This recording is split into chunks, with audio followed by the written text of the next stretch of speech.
அனைவருக்கும் வணக்கம். வாழ்க வளமுடன்.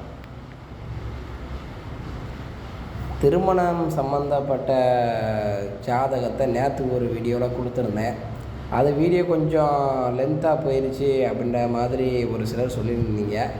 அதாவது எல்லாருமே கேட்குறீங்க, வெட்டு 1 துண்டு 2 அப்படின்ற மாதிரி பதில் கேட்குறீங்க. அப்படி சொல்கிறா இருந்தால் சிம்பிளாக ஒரே வரியில் முடிச்சிடலாம். திருமணத்துக்கு உண்டான அமைப்பு 7ஆம் பாவம் லக்னாதிபதி அதுக்கு அடுத்தபடியாக 5, 9ஆம் வீட்டு அதிபதியை பார்த்துக்கிட்டு 7ஆம் இடத்தை பார்த்தீங்க அப்படின்னா, நடக்கிற திசைக்கு பார்த்தீங்க அப்படின்னா மேட்ரு முடிஞ்சு வச்சு. ஆனால் இது ஒரு தனிப்பட்ட ஜாதகத்தை பார்க்கும் பொழுது, அதாவது உங்களுக்கு ரத்தின சுருக்கமாக சொல்கிறதா இருந்தால், இப்படி நான் இப்போ சொன்னேன் பார்த்தீங்களா, 1 இந்த 9ஆம் வீட்டு அதிபதிகளை பார்த்தோமா, அதுக்கடுத்து 7ஆம் வீட்டு அதிபதி பார்த்தோமா, நடக்கிற திசையை பார்த்தோமா, அந்த ஜாதகருக்கு திருமணம் நடக்கும் நடக்காது அப்படிங்கிற சொல்லிடலாம். இப்படின்னு மொட்டையாக சொல்லிட்டு போயிட்டே இருக்கலாம். ஆனால்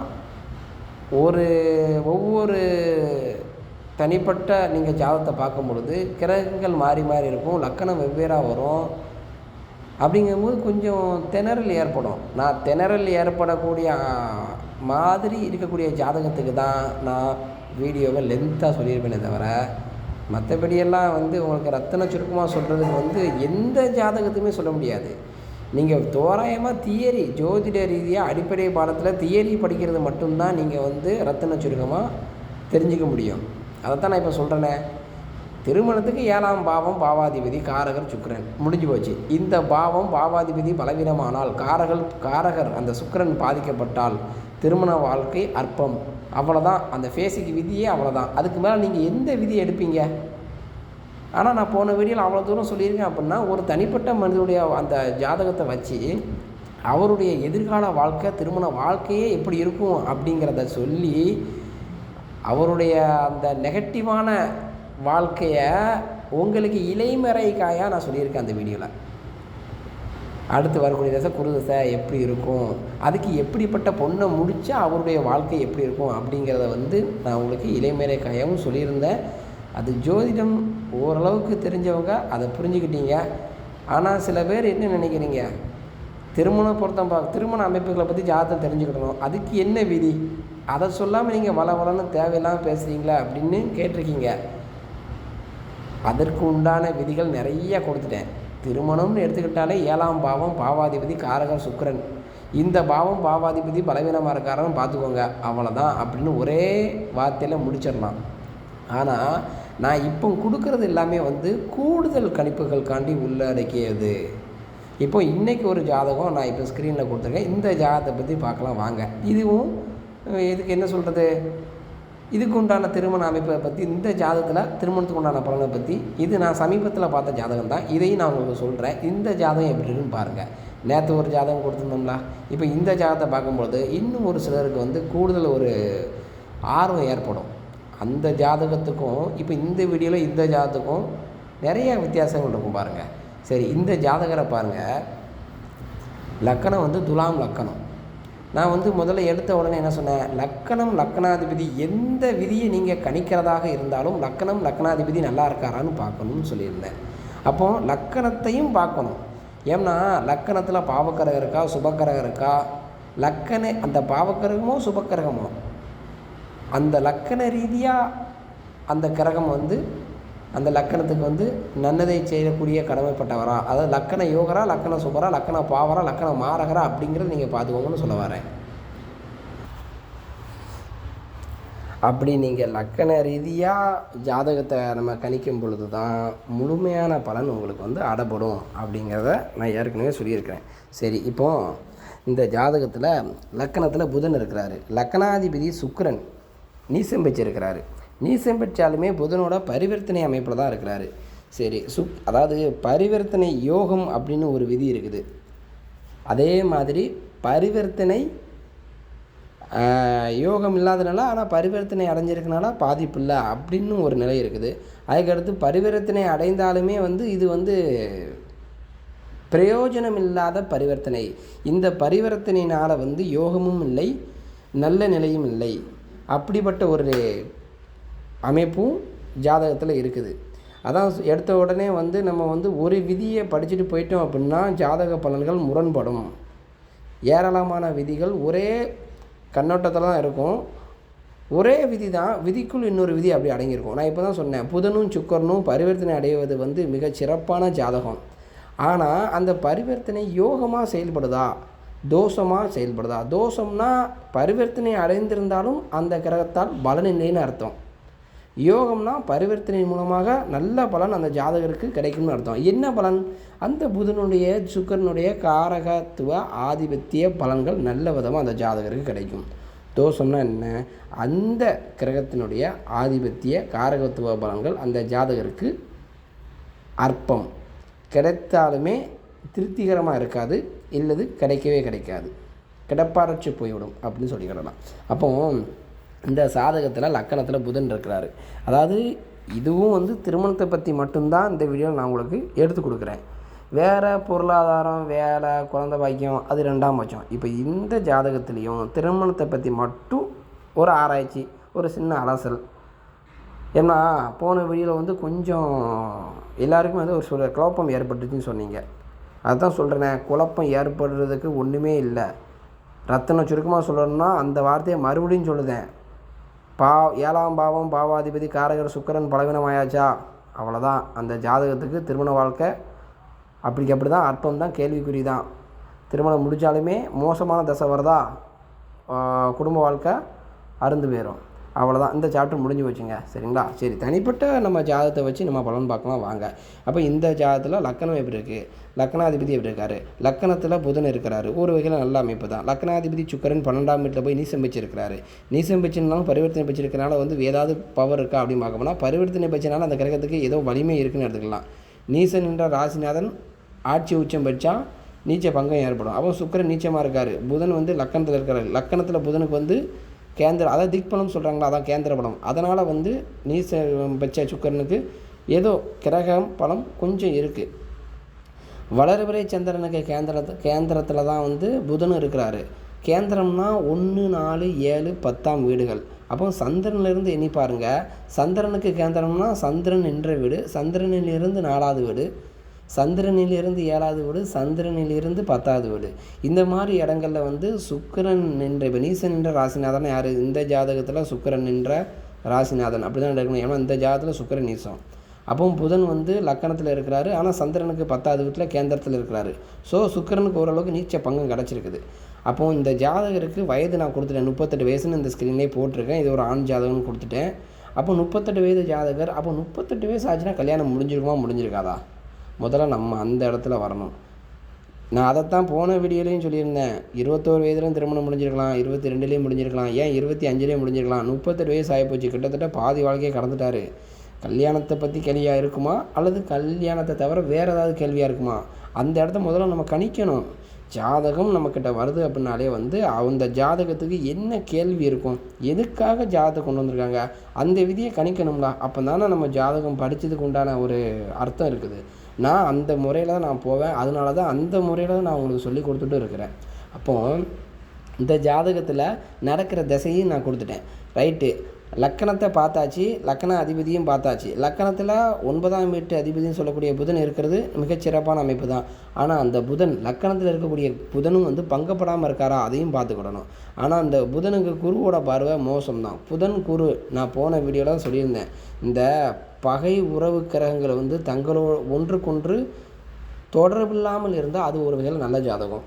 தொடர்பு இருந்தாலே வந்து அந்த ஜாதகருக்கு ஒரு குறிப்பிட்ட அந்த ஆதிபத்திய பாவ பலன்கள் அந்த ஜாதகருக்கு கிடைக்காது. சரி, அடுத்து இந்த ஜாதக ரீதியாக 2ஆம் வீட்டில் சனி இருக்கிறாரு. சில பேர் குடும்ப பாவத்தையும் பார்க்குறீங்க, அதனால் சொல்கிறேன். 2ஆம் வீட்டில் சனி இருக்கிறனால பாதிப்பா கட்டாயம். எந்த பாவத்தில் சனி இருந்தாலும் அந்த பாவத்தில் வந்து சனி நட்பு வீடாக இருக்காரான்னு பாருங்கள். நட்பு வீடாக இருந்தால் சனி பெரிய கெடுதலை செய்யலை. ஆமாம், பகை நீசமாக இருக்காரா, அது கொஞ்சம் சில பாதிப்புகள் இருக்க தான் செய்யுது. சரி, அதுக்கு அடுத்தபடியாக இந்த ஜாதகத்தில் இப்போ அந்த ஜாதகருக்கு நடக்கக்கூடிய தசை குரு தசைன்னு போட்டுட்டேன். குரு இப்போ அப்படியே 7ஆம் வீட்டுக்கு வந்துடுங்க. 3, 6ஆம் வீட்டு அதிபதி 7ஆம் வீட்டில் போய் இருக்கிறாரு. லக்னாதிபதிக்கு கடும் பகை கிரகம் குரு. நான் மாறி அதை தான் சொல்கிறேன். லக்னாதிபதிக்கும் லக்கணத்திற்கும் ஆகாத கிரகங்கள் போய் ஒரு முக்கியமான ஸ்தானத்தில் இருக்கா. முக்கியமான ஸ்தானம்னா என்ன ஸ்தானம்? உங்களுக்கு எந்த இது தேவைப்படுது, குழந்தை பாக்கியம் தேவைப்படுதா? 5ஆம் பாவம். சகோதர உறவு நிலை நல்லா சுமூகமாக இருக்கணுமா? சகோதரரை பற்றி நீங்கள் தெரிஞ்சுக்கணுமா? 3ஆம் பாவம். சரி, சகோதரனா என்ன? இளைய சகோதரத்துக்கு 3ஆம் பாவம், மூத்த சகோதர சகோதரிக்கு 11ஆம் பாவம். அப்போது லக்கணத்திற்கு ஆகாத அவயோக கிரகங்கள்னு சொல்லக்கூடிய அந்த கிரகம் உங்களுக்கு தேவையான 12 பாவமே தேவையான பாவம் தான். அதுக்காண்டி 12 பாவத்தில் ஏதாவது ஒரு பாவத்தில் அந்த கிரகம் இருந்தே தான் தீரும். அந்த கிரகம் இருக்கக்கூடிய பாவம் பாதிக்கப்படும். இந்த விதியத்தை நான் மாறி மாறி சொல்லிகிட்டு இருக்கேன். இதுவும் ஒரு ஜாதகத்தில் இந்த ஒரு நல்ல பலன்கள் நடக்கிறதுக்கு உங்களுக்கு கிடைக்கிறதுக்கு அந்த பலனை பால்படுத்தக்கூடிய ஒரு நிலை. சரி, திருமண விதின்னு வந்தாச்சு, நம்ம மாறி மாறி உள்ளே இதுக்குள்ளே வந்துடுவோம். சரிங்களா? அப்போ இந்த ஜாதகத்தில் பாருங்கள், திருமணம் சம்மந்தப்பட்ட இடத்துக்கு 7ஆம் இடத்தை பார்க்கணும்னு ஏற்கனவே சொல்லிட்டேன். இந்த ஜாதகம் லக்கணத்துக்கு 7ஆம் இடத்துல போய் குரு இருக்கிறாரு. குரு யார்? இயற்கையில் சுபராக இருக்கலாம், ஆனால் இந்த லக்கணத்துக்கு மிக மோசமான பாவி. இந்த லக்கணத்திற்கு மிக மோசமான பாவி தான் குரு. அப்போ குரு இயற்கையிலே சுபராக இருக்கலாம், ஒன்றும் பிரச்சனை இல்லை, இயற்கை சுபர் தான். ஆனால் எந்தெந்த லக்கணத்துக்கு அவர் நன்மை செய்ய கடமைப்பட்டவர் அப்படின்னு ஒரு விதி இருக்குது. துலாம் லக்கணத்துக்கும் ரிஷப லக்கணத்துக்கும் மிக கொடும் பாவி. அப்போ துலாம் லக்கணத்திற்கும் ரிஷப லக்கணத்திற்கும் பார்த்தீங்க அப்படின்னா அந்த சுக்கிரன் 7ஆம் வீட்டில் அந்த குரு 7ஆம் வீட்டில் இருக்கிறது கலத்திர தோஷம். திருமணத்துக்கு இன்னொரு பேர் ஜோதிடத்தில் கலத்திரம் அப்படிம்பாங்க. மனைவிக்கு கலத்திரம் அப்படின்னு தான் சொல்லுவாங்க. அதை தான் கலத்திர தோஷ ஜாதகம் அப்படின்னு சொல்லிடுவாங்க எடுத்த உடனே. அப்போ துலாம் லக்கணம் இந்த ஜாதகர் 7ஆம் வீட்டில் போய் குரு இருக்கிறது 3க்கும் 6க்கும் ஒரு நெகட்டிவான வீட்டு அதிபதியாக இருந்தால் கூட பிரச்சனை இல்லை. 2 நெகட்டிவான வீட்டுக்கு அதிபதியாக இருக்கிறாரு குரு. அதான் 3, 6, 8, 12. இந்த 4 வீடு ஒரு ஜாதகருக்கு ஆகாத வீடுகள், நாச வீடுகள். அப்படித்தான் ஆரம்ப பாடத்தில் அடிப்படை ஜோதிடத்தில் நம்ம படிச்சிருக்கிறோம். 3, 6, 8, 12 இந்த வீடுகளும் இந்த வீட்டு அதிபதிகளும் அந்த சாதகனுக்கு நல்ல பலனை செய்ய மாட்டாது. இது போக எந்த கிரகங்கள் அந்த சாதகனுக்கு நல்லதை செய்யாது அப்படின்னா, லக்கணத்துக்கு அந்த லக்கண அதிபதிக்கு பகை கிரகமாக வரக்கூடிய கிரகம் அந்த சாதகனுக்கு நன்மையை செய்யாது. அதையும் மீறி அந்த கிரகம் நல்லதை செய்யணும் அப்படின்னா அந்த கிரகம் ஒரு மாதிரியான மறைவு ஸ்தானங்களில் இருந்து பலம் பெற்றிருந்தால் நன்மையை செய்யும். மறைவு ஸ்தானம்னா என்ன? இதே 3, 6, 8, 12 தான். இப்போ நீங்கள் கேட்கலாம், அப்போ இந்த குரு 7ஆம் வீட்டில் இருக்கிறதுக்கு பதிலாக 3ஆம் வீட்லேயோ அல்லது 6ஆம் வீட்லேயோ இருந்திருந்தால் திருமண தோஷம் இல்லையா அப்படின்னு. ஆமாம், திருமணத்துக்கு 7ஆம் பாவத்தை நம்ம பார்க்குறோம். 3, 6ஆம் இடம் எடுத்துக்கிட்டோம் அப்படின்னா அது திருமணம் சம்மந்தப்பட்ட விஷயம் கிடையாதுல்ல. அப்போ 3ஆம் பாவத்தில் இருந்தால் பிரச்சனை இல்லையான்னு கேட்டிங்க அப்படின்னா இல்லை. ஆனால் 3ஆம் பாவத்தில் குரு இருக்கும் பொழுது அங்கே ஆட்சி பலம் பெற்றிருப்பார். அவருக்கு நல்ல வலிமை இருக்கும், பலம் இருக்கும். அப்போ 3ஆம் வீட்டு அதிபதி பலம் பெற்றுட்டார். அவரே 6ஆம் வீட்டுக்கும் ஆதிபத்தியம் பெற்றவர் தான் இந்த ஜாதகத்தை பொறுத்த வரைக்கும். அப்போ குரு பலம் பெற்றுட்டாலே துலாம் லக்கணத்துக்கு லக்கண அதிபதினு சொல்லக்கூடிய சுக்கரனும் பலம் பெற்றிருக்கணும். அப்படி பலம் பெற்றிருந்தால் தான் வாழ்க்கையில் அதிகப்படியான துன்பங்கள் இல்லாமல் ஓரளவுக்கு ஒரு நல்ல இன்பமான வாழ்க்கையை அவர் கடந்து போவார். இல்லை, லக்கணாதிபதி சுக்கிரன் கொஞ்சம் பலவீனம் அடைஞ்சி அதற்கு நிகராக லக்கண அவயோக கிரகம்னு சொல்லக்கூடிய குரு பலம் வச்சிட்டார் அப்படின்னா வாழ்க்கையில் கஷ்டங்களும் துன்பங்களும் அதிகமாகவே இருக்கும். அதை கடந்து போகிறதுக்கு சதாகாலமும் அவர் வேதனைப்பட்டுகிட்டே தான் இருப்பார். இப்போவும் உங்களுக்கு தோணும், திருமணத்தை பற்றி பேசணும் தானே வந்தார், ஏன் வளவலன்னு வேறு டாபிக் போகிறார் அப்படின்னு. அந்த விதியைத்தான் நான் உள்ளே கொண்டு வரேன். இந்த ஜாதகத்தில் குரு 7ஆம் வீட்டில் இருக்கிறாரு. 7ஆம் பாவம் தான் திருமண பாவம்னு சொல்லிட்டேன். அப்போ இந்த ஜாதகத்துக்கு 2 வீட்டுக்கு நெகட்டிவான வீட்டுக்கு ஆதிபத்தியம் பெற்றவர் தான், உரிமை பெற்றவர் தான் குரு. அவர் 7ஆம் வீட்டில் இருக்கும் பொழுது இந்த ஜாதகருக்கு திருமண வாழ்க்கை அப்படிங்கிறது அற்பம் தான். சரி, இவருக்கு நடக்கிற திசையை பாருங்கள், குருவோட திசையே நடக்குன்னு நான் கீழே கொடுத்துருக்குறேன். அப்போ குருவோட திசையே நடக்கு. இப்போது நான் இந்த விதியை சொல்லிட்டேன். ஜாதகத்தை நுட்பமாக மாறி மாறி பார்க்குறவங்களுக்கு இன்னும் ஒரு சில கேள்விகள் எழும். என்ன கேள்வி எழும் பார்த்தீங்க அப்படின்னா, புதனுடைய பார்வை இருக்க, லக்கணத்தில் புதன் இருந்து 7ஆம் பார்வையாக குருவை பார்க்காருல, அப்போ புதன் பார்க்குறதுனால அந்த குரு 7ஆம் வீட்டில் இருக்கிறனால தோஷம் குறையுங்களா அப்படின்னு ஒரு சிலர் கேட்பாங்க. நான் அதுக்கு தான் மாறி மாறி அந்த விதிக்கு கொஞ்சம் கொஞ்சமாக ஸ்டெப் பை ஸ்டெப்பாக அவங்களுக்கு சொல்லி கொடுத்துட்டு வந்துகிட்டே இருக்கிறேன். அப்போ 7ஆம் வீட்டு அதிபதி 7ஆம் பாவத்தை பார்த்தாச்சு, 7ஆம் வீட்டு அதிபதியை பார்க்கணும். புதனுடைய பார்வை இருக்கட்டும், நான் அப்படி சொல்கிறேன், அடுத்து சொல்கிறேன். இந்த 7ஆம் பாவத்தை பார்த்தாச்சு, 7ஆம் பாவ அதிபதி எப்படி இருக்காருன்னு பார்க்கணும்.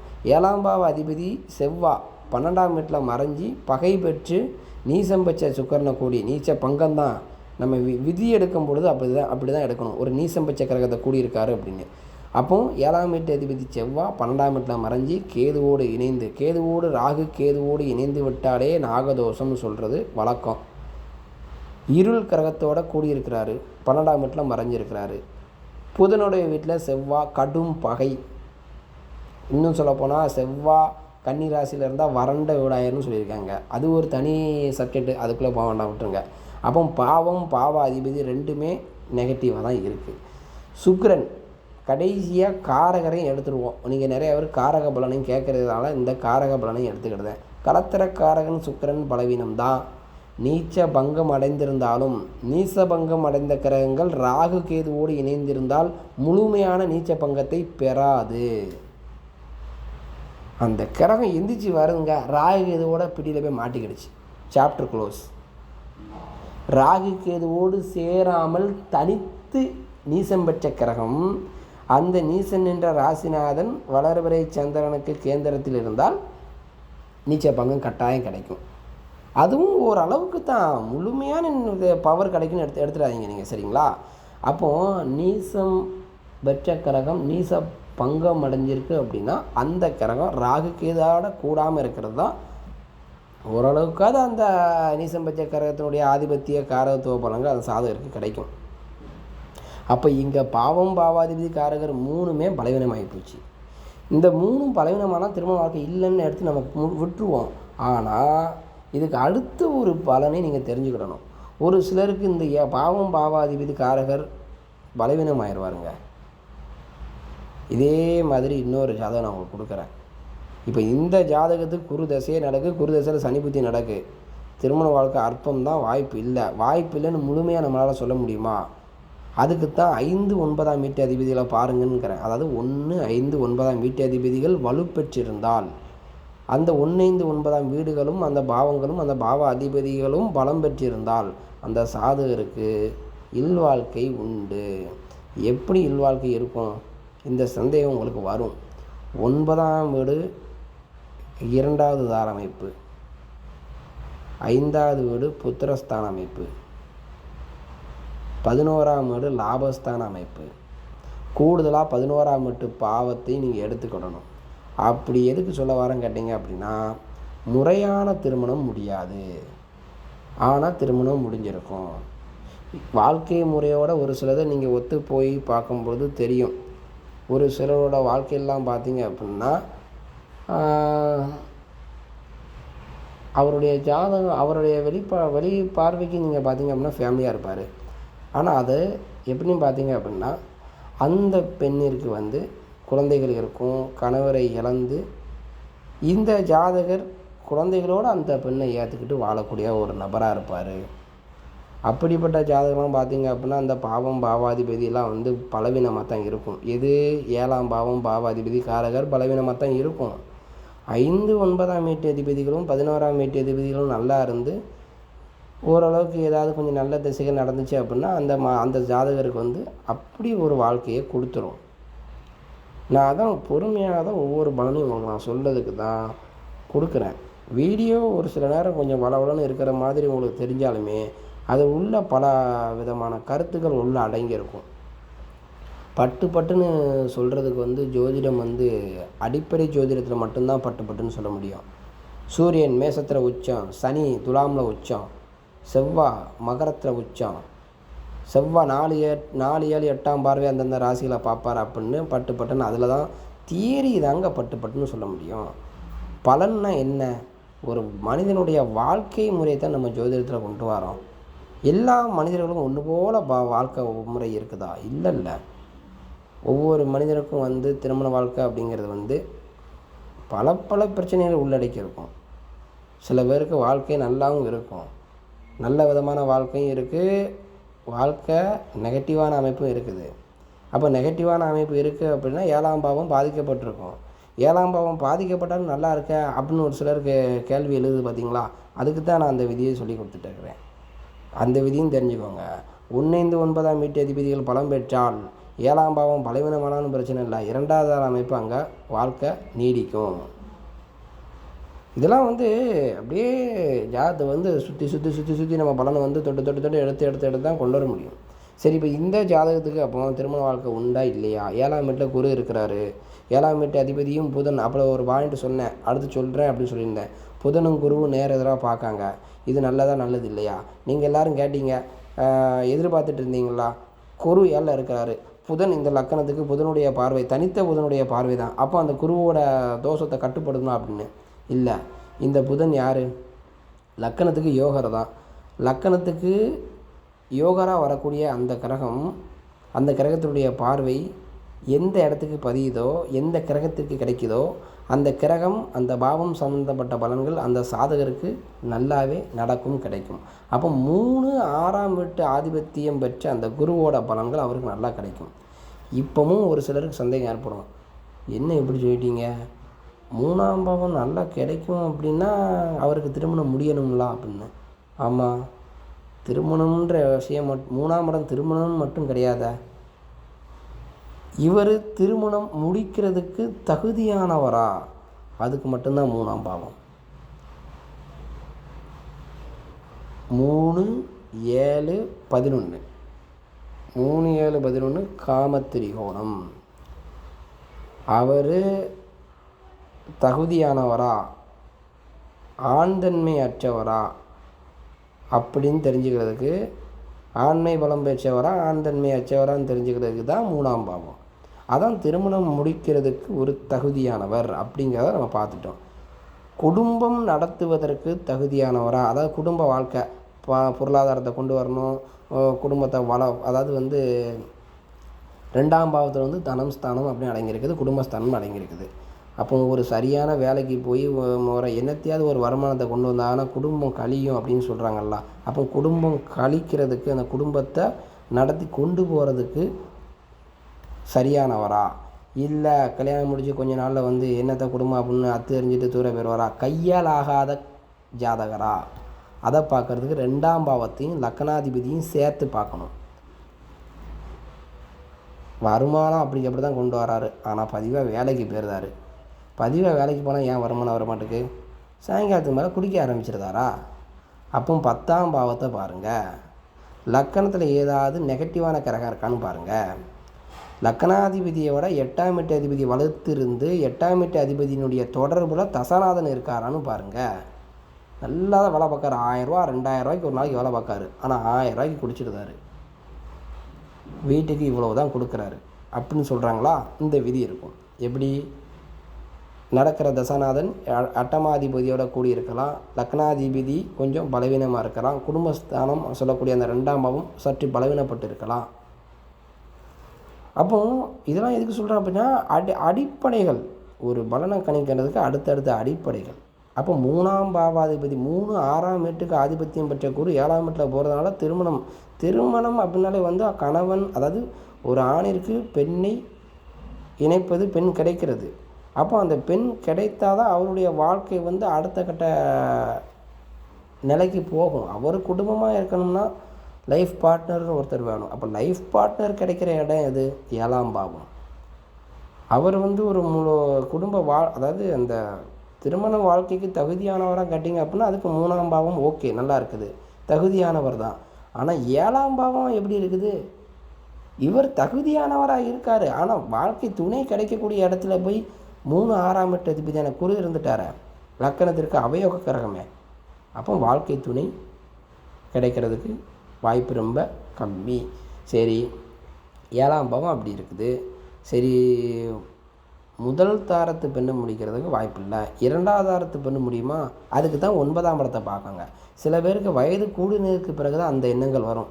வயசு கூடி போச்சு, 2ஆம் தரத்து பொண்ணாவது இருந்தால் முடிச்சுக்கிடுதுங்க. ஒரு விவாகரத்தான பொண்ணு, ஒரு டைவர்ஸ் ஆன பொண்ணு இருந்தால் பிரச்சனை இல்லை, அப்படியாவது முடியுமா அப்படின்னு ஜோசியத்தை கட்ட வருவாங்க.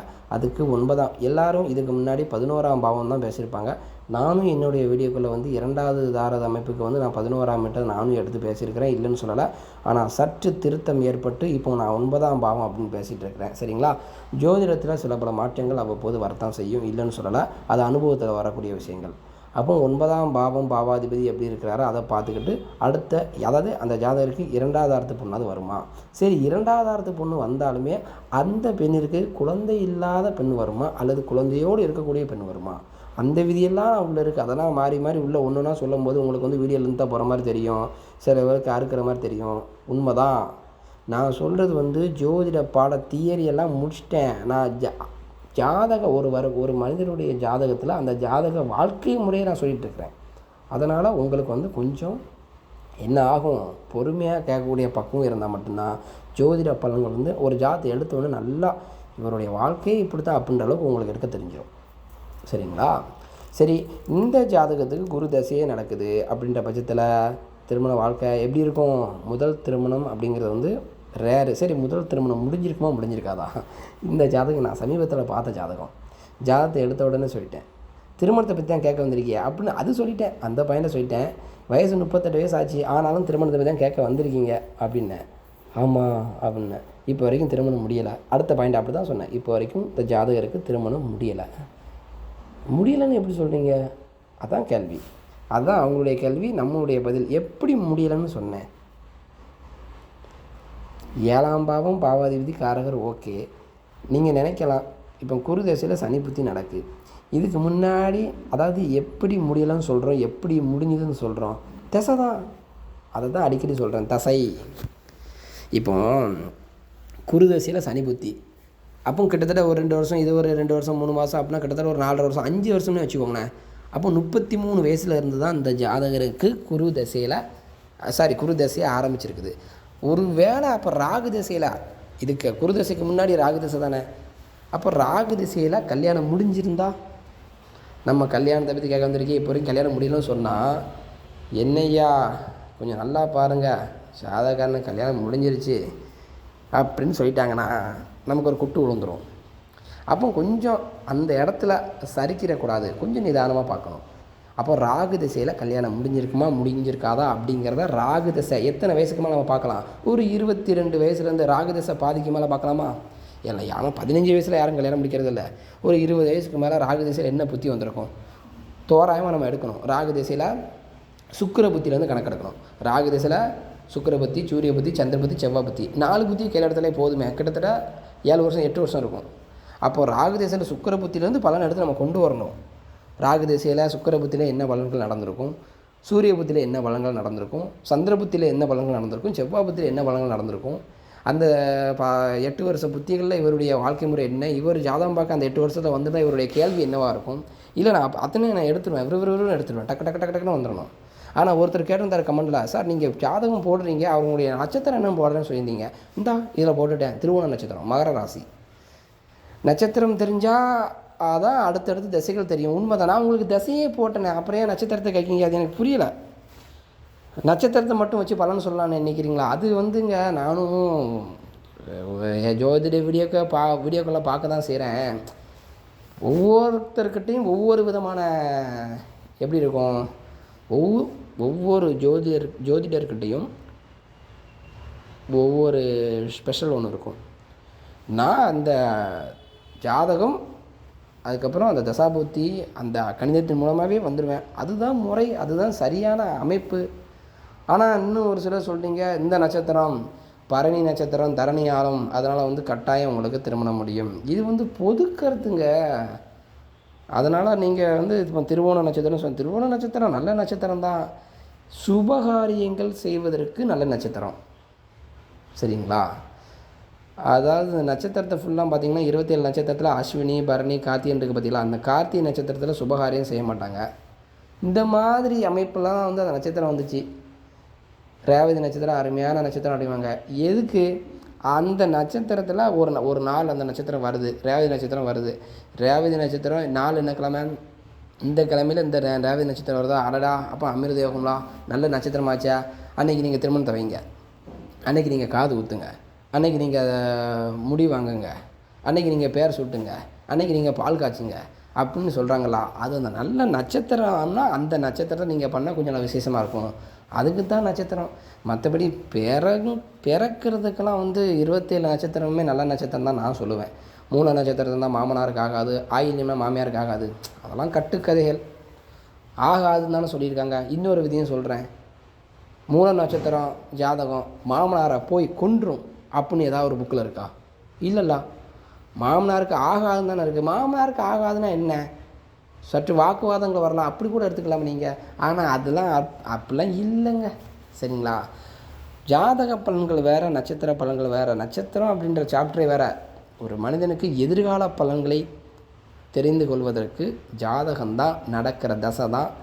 ஜாதகத்தில் உள்ள கிரகங்கள் எங்கெங்கே எப்படி இருக்குது, நடக்கிற தசை என்ன, இதை பார்த்தாலே தெரிஞ்சிடும். அப்போ இந்த ஜாதகத்தை பார்த்துட்டு நான் எப்படி கேட்டேன்னு சொன்னேன் பார்த்தீங்களா? அப்போ ராகு திசையில் சுக்கிரபத்திலேருந்து கணக்கெடுத்து கொண்டு வரணும். அப்போ நான் சாரிங்க, ஒரு முக்கியமான விஷயத்த சொல்ல மறந்துட்டேன். கோச்சார பலனும் முக்கியம். சார் 8 வருஷத்துக்கு எப்படி சார் கோச்சார பலன் எடுக்கிறது? அது நம்மக்கிட்ட 8 வருஷம் பஞ்சாங்கம் இருக்கணுமே, அப்படிலாம் யோசிக்காதீங்க. கோச்சார பலன்களாக ஷார்ட்டாக எடுங்க. நான் சொன்னது போல் கோச்சார பலனையும் நீங்கள் ஷார்ட்டாக எடுக்கணும். எப்படி ஷார்ட்டாக எடுக்கிறது? அதுதான் இப்போ நீங்கள் ஒருத்தர் ராசி, அதான் நான் ராசி கொடுத்துட்டேன். நட்சத்திரம் நீங்கள் கட்டிங்களா, ஒருத்தர் நட்சத்திரம் தேவையில்லை, ராசியை பார்த்தா போதும்ல கோச்சார பலன்களுக்கு. அப்போ கோச்சார பலன்கள் என்ன? ஷார்ட்டாக எடுக்கிறது எப்படி எடுக்கிறது? அஷ்டமச்சனி 7.5 சனி, இது தாங்க மேட்ரு.